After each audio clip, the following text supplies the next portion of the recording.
Hey guys, I wanted to put out a hopefully informative but chill video since my next one is pretty testing, recording, and generally science heavy, and it's still a few days away. The main reason for this video is that I found myself going through the entire game switching between basically 4 Pokemon and I wanted to talk about them. I'm not saying they'll carry you through the peak of endgame content, but as general purpose carries through to the endgame, they're pretty much all I needed. In no particular order, my favorite general purpose Pokemon for Scarlet and Violet are Meowscarada, Ceruledge, Gallade, and Lucario. With these 4 Pokemon in my party, I was barely ever switching out Pokemon from my boxes. Now obviously Ceruledge is Violet exclusive, but Armarouge can learn a few Ghost TMs, so early to mid-game isn't too different. I could do all my catching, farm experience with Chanseys and in the Golduck pit, flatten most gyms and trainers, and even do 5-star Tera raids. They cover nearly all type advantages with same type attack bonuses, and you can add a couple more Pokemon like Garganacl, Garchomp, or Magnezone for both versions, or Tyranitar for Scarlet to cover stab type advantages for the rest. Garganacl adds stab type advantage for Fire, Ice, Flying, and Bug. Magnezone adds stab type advantage for Fairy and Flying. Garchomp adds stab type advantage for Fire and Electric. And Tyranitar adds stab type advantage for Fire and Flying. There are many other Pokemon that work for all the type matchups as well, but this is the team that I went with. In terms of stab type advantage at gyms, Meowscarada covers gyms number 4 and 7, Ceruledge covers gyms number 1, 2, 6, and 8, Lucario covers gyms number 5 and 8, and Gallade covers gyms number 5. You can add a Garchomp for gym number 3 to cover all of them. For stab type advantage with the Titans, Meowscarada covers number 1, 4, and 5, Ceruledge covers number 2, and Lucario covers numbers 1 and 2. Add a Garganacl, Tyranitar, or Magnezone for Titan number 3. For stab type advantage with Operation Starfall, Gallade covers numbers 1, 3, and 5, and Lucario covers numbers 1 and 4. Adding Garganacl, Garchomp, or Tyranitar for number 2 covers all of them. If you don't care about stab type advantages, Lucario can learn Thunder Punch, Bulldoze, and Rock Slide to remove the need for Garganacl, Garchomp, and Magnezone. Also, Meowscarada learns the strong Fairy type attack Play Rough for type advantage against Fighting, Ghost, and Dragon types, and Lucario learns the strong Dragon type attack Dragon Pulse. Meowscarada is excellent for pit farming, and it has stab type advantage over Golducks for both versions, and stab type advantage for the Dreepy and Misdreavus lines in Violet, so it covers every possible Pokemon in the pit for both versions besides Dratini. Gallade and Lucario have stab type advantage against normal type Pokemon like Chanseys, and so one of those two will cover all your battling experience farming too.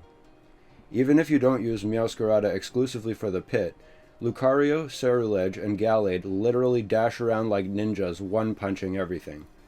Iron Hands is kinda cool floating around between enemies too, and doesn't move too slowly, but Azumarill is just the worst. These 4 Pokemon can also cover most of the trainers you'll encounter. You can flatten Arven, Nemona, the Director, Gita, Jacques, Penny, Seda or Turo, and the Elite Four. Gallade covers all your catching needs, since it naturally learns False Swipe to reduce Pokemon's HP to 1 without fainting them, and Hypnosis to put Pokemon to sleep, meaning that you don't even have to swap out Pokemon to fill your Pokedex. The one swap you'll need to do is putting a hatching Pokemon like Camerupt or Larvesta in your party to hatch Pokemon quicker, but you need to swap out your party to hatch eggs anyway, and I don't seem to be hatching eggs too often regardless. Ceruledge, Lucario, and Gallade can handle 5-star Tera raids too. Obviously Belly Drum, Iron Hands, and Azumarill are better, but the point is that these 3 can do them too, and I already had these leveled to around 90, so it didn't take too long to start the raids. Conversely, you need to get Iron Hands up to level 84 for it to learn Belly Drum, and Azumarill needs to learn it with a Mirror Herb and then get leveled. To make these 3 Pokemon 5-star raid ready, I ate some non-Kelpsy berries to open up some EV spots, bought 3 to 4 power bands at the Cascarafa Delibird Presence, knocked out around 30 Shinxes just outside the east gate of Messagoza to nearly max up my attack effort values, and taught or remembered a few moves. Since all you really need is an attack boosting move and a high damage HP drain move, I made sure that these three had one of each.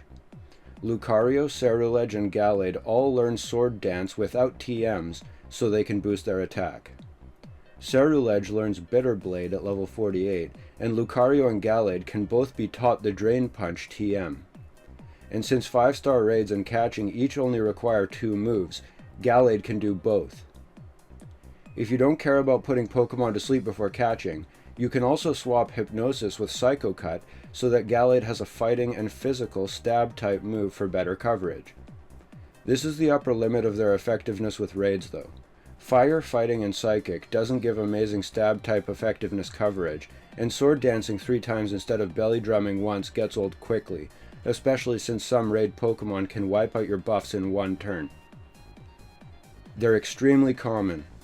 That means that you can breed them, shiny farm them, and you can catch a bunch of them without having to solve 3 ancient riddles or travel across the world map collecting magical sticks to get them.